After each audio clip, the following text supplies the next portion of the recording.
So hello everyone, welcome to my channel. आज के video में हम जिस टॉपिक के ऊपर डिस्कशन करने वाले हैं दैट इज़ वेरी इंपॉर्टेंट। हमने बहुत बार बहुत सारे टॉपिक के ऊपर डिस्कशन किया है और ज़्यादातर टॉपिक जो होते हैं वो स्पिरिचुअलिटी से रिलेटेड होते हैं। बट आज का जो हमारा टॉपिक है दैट इज थोड़ा सा वो डिफरेंट है, right? That is slightly different. So इस टॉपिक को ध्यान से समझने की ट्राई करना, और जो यहाँ पर मैं बात करने वाला हूँ that is very important, because ये जो आज का जो टॉपिक होने वाला है दैट इज वो ज़्यादातर लोग इसको इग्नोर करते हैं। उनको लगता है कि ऑनेस्टी में क्या रखा है, ऑनेस्ट होने का मतलब क्या होता है वो रियल में हमें पता ही नहीं है, राइट? और दैट्स वाई आई थॉट कि इसके ऊपर मुझे वीडियो बनाना चाहिए और इसके ऊपर जो भी मैं बात करूँ उसको ध्यान से समझने की ट्राई करना, और आपके भी जो कोई थॉट्स हो, अगर आप भी कोई बात करना चाहते हो तो बिल्कुल आप मुझे कमेंट सेक्शन में बता सकते हो, राइट? जो हमारा टॉपिक है आई एम श्योर आपको पता चल गया होगा, दैट इज ऑनेस्टी। ऑनेस्टी की इंपॉर्टेंस क्या होती है, और आजकल हम धीरे धीरे इसकी जो इंपॉर्टेंस है वो भूलते जा रहे हैं। और जैसा मैंने थोड़ी देर पहले कहा कि ज़्यादातर लोग तो इसको भूल ही चुके हैं कि ऑनेस्ट हमें होना ही नहीं है, क्योंकि आजकल ये बात होती ही नहीं है। कहीं पर भी आप जाओ तो पैसे दे के बात हो जाती है, राइट? कहीं कहीं पर भी आपको एडमिशन चाहिए, कोई भी अगर काम कराना हो तो आप वहाँ पर पैसे दे के बात करा सकते हो, तो आपका काम भी वहाँ पर हो जाता है। तो वहाँ पर ये ऑनेस्ट तो वहाँ पर आती ही नहीं है। तो दैट्स व्हाई आई थॉट कि मैंने जैसे कहा कि इसके ऊपर मुझे वीडियो बनाना चाहिए, और जो भी मेरे थॉट्स हैं वो मैं यहाँ पर शेयर करूँगा। तो फर्स्ट ऑफ ऑल देखिए, ऑनेस्टी का एक्चुअल मतलब क्या होता है। एक तो जब भी हम ये वर्ड सुनते हैं ऑनेस्ट होना, ऑनेस्टी के साथ काम करना, तो सबसे पहले तो यही चीज हमारे दिमाग में आती है कि दूसरों के साथ हमें ऑनेस्ट होना चाहिए। मतलब किसी के साथ, मतलब आपने कोई प्रॉमिस किया और आपने उसको फुलफिल किया, तो इसका मतलब आप उसके साथ ऑनेस्ट हो। ऑब्वियसली ये जरूरी भी है, बट इससे भी इंपॉर्टेंट चीज अगर ये कोई है तो that is to be honest with yourself. खुद के साथ ऑनेस्ट रहना। अब ये इसका मतलब क्या है, राइट? ये समझना बहुत ही ज़्यादा जरूरी है, क्योंकि अगर आप खुद के साथ ऑनेस्ट रहना सीख गए कि खुद के साथ ऑनेस्ट कैसे रहते हैं, तो फिर दूसरों के साथ ऑनेस्ट तो आप रहोगे ही रहोगे, क्योंकि अगर आप इसकी इंपॉर्टेंस आपको पता चल गई है। सपोज अगर हम इसको एक एग्जाम्पल के थ्रू समझाओ, सपोज आप कोई स्टूडेंट हो और आपने कोई, मतलब सपोज आपने कोई स्टडी स्टडी कल एग्जाम है, उसके लिए आप स्टडी कर रहे हो। आपने सोचा कि आज मैं 1 आवर कंप्लीटली स्टडी करूंगा, राइट? तो यहाँ पर दो पॉसिबिलिटी हो सकती है। फर्स्ट वन इज कि आपने 1 आवर स्टडी किया ही नहीं, मतलब क्या हुआ, आप खुद के साथ ऑनेस्ट नहीं रहे। ये डायरेक्टली बात निकल करके आ गई। अगर आप इस सिचुएशन को ध्यान से समझो, तो आपने खुद के साथ प्रॉमिस किया कि मैं आज 1 आवर स्टडी करूंगा, 1 आवर स्टडी करूंगा, लेकिन आपने नहीं की। तो इसकी वजह से क्या होगा कि आपका जो कॉन्फिडेंस है खुद के ऊपर वो धीरे धीरे कम होने लगेगा। आपको लगेगा कि मैं कर तो पाता ही नहीं उस स्टडी में, अपने फालतू में अपने साथ ऐसा प्रॉमिस करता हूँ, राइट? तो इसका सोल्यूशन यहाँ पर क्या है कि आपने 1 आवर खुद को दिया था कि मैं 1 आवर स्टडी करूंगा, इसके लिए अब आप ऐसा करो कि आप खुद को बोलो कि मैं हाफ आवर स्टडी करूंगा, राइट? मे बी आपको 1 आवर बहुत ज्यादा लग रहा हो तो हाफ आवर रखो। हाफ आवर खुद को प्रॉमिस करो कि मैं हाफ आवर स्टडी करूंगा, और फिर देखो उसका रिजल्ट, राइट? तो इस तरीके से आप ऐसी सिचुएशन में डील कर सकते हो। अब यहाँ पर दूसरी सिचुएशन क्या हो सकती थी, आपने खुद को 1 आवर प्रॉमिस किया और आपने स्टडी किया। अब यहाँ पर नेक्स्ट क्वेश्चन ये आता है कि ठीक है, आपने 1 आवर तो स्टडी किया, बट उसमें से आपको याद कितना है? आपने जो 1 आवर में जो भी स्टडी किया आप सब कुछ याद है? आपको सब कुछ याद है? अगर आप उसमें से कोई पूछेगा आपको तो आपको हर क्वेश्चन का आंसर आएंगे। अब यहाँ पर भी आंसर दो तरीके आएंगे, यस और नो। यस आ गया दैट इज वेरी गुड, अगर नो आ रहा है तो इसका मतलब क्या है कि आपने 1 आवर तो अपना कंप्लीट दिया वहां पर, बट आपका ध्यान, आपकी क्वालिटी क्या थी स्टडी की वो बहुत ही कम थी। मतलब 1 आवर तो आपने दिया, लेकिन मे बी उसमें से 15 to 20 मिनट से आपका ध्यान वहां पर था, बाकी क्या 40-50 मिनट्स तो आपका ध्यान वहां पर था ही नहीं। आप मेंटली कहीं और ही, फिजिकली आप वहीं पर थे लेकिन मेंटली आप कहीं और ही थे, राइट? सो यहाँ पर ध्यान क्या रखने वाली बात है कि आपका जो ध्यान है मतलब वो वहां पर होना चाहिए। आपने 1 आवर स्टडी, जैसा मैंने थोड़ी देर पहले कहा कि 1 आवर स्टडी नहीं हो पा रहे तो अपने आप को हाफ आवर दो। इस तरीके से खुद के साथ जो प्रॉमिस किए वो पूरे करो, खुद के साथ ऑनेस्ट रहो। ये तो मैंने एजुकेशन से रिलेटेड को एग्जाम्पल दिया। सपोज में अगर कई सालों से हमारे देश में एक कैंपेन चल रहा है स्वच्छ भारत का, राइट?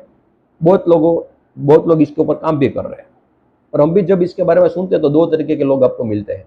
एक मिलेंगे कि जो कहेंगे कि बहुत अच्छा काम हुआ, गवर्नमेंट बहुत अच्छा काम करे, लोग भी बहुत अच्छा काम करे इसके ऊपर।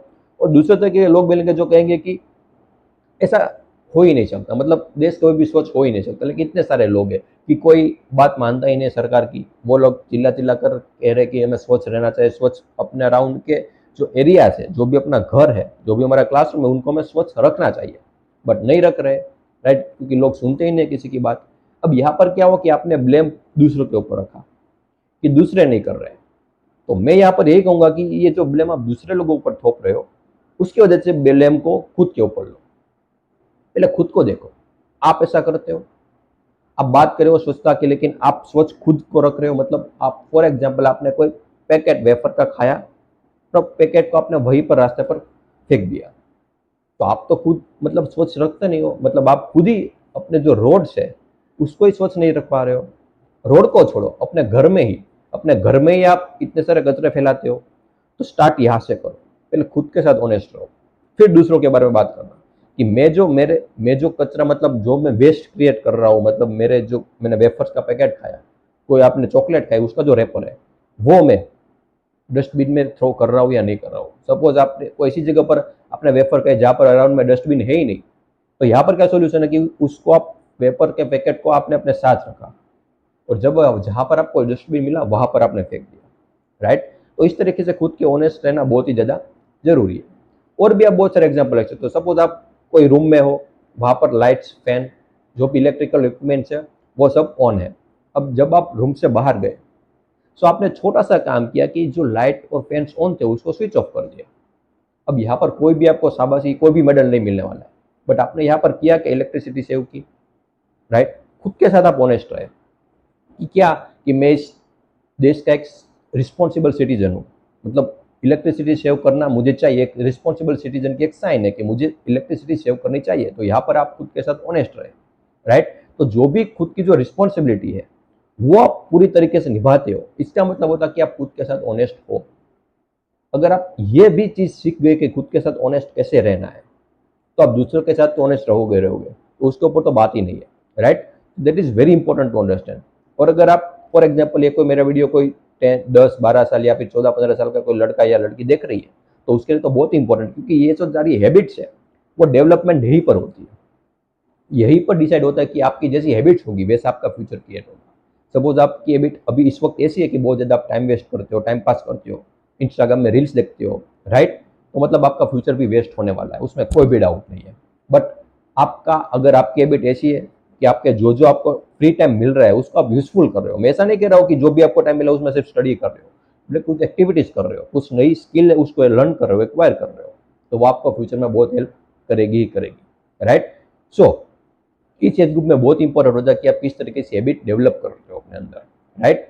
तो ये सब चीज़ें डिपेंड करेगी आपका जो ओवरऑल कॉन्फिडेंस होगा, जिस तरीके से आप बात करोगे, जिस तरीके आपकी पर्सनालिटी क्रिएट होगी, वो सब चीज़ डिपेंड करती है कि आप इस एज ग्रुप में क्या करते हो, राइट।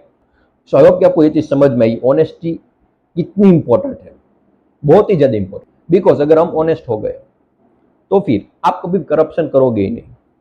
और ये जो पूरा सिस्टम है वो किससे बना है? इंसानों से बना है, राइट। हम ही लोग हैं वहां पर। अगर हर एक इंडिविजुअल सिर्फ इतना कर ले कि मैं खुद के साथ ऑनेस्ट रहूंगा, मैं कभी भी मेरी तरफ से कोई करप्शन नहीं करूंगा, तो ये जो करप्शन की प्रॉब्लम है वो जड़ से खत्म हो सकती है।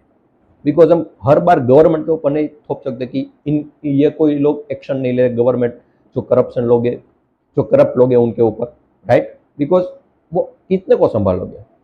मगर बट वो कितनों को संभालेंगे, राइट। बिकॉज अगर ये, जैसा मैंने कहा कि ये जो पूरा सिस्टम है वो इंसानों से बना है, अगर इंसान ही चेंज हो गया अंदर से, तो फिर करप्शन भी जड़ से खत्म हो सकती है। तो ये रिस्पॉन्सिबिलिटी है इंडिविजुअल पर है।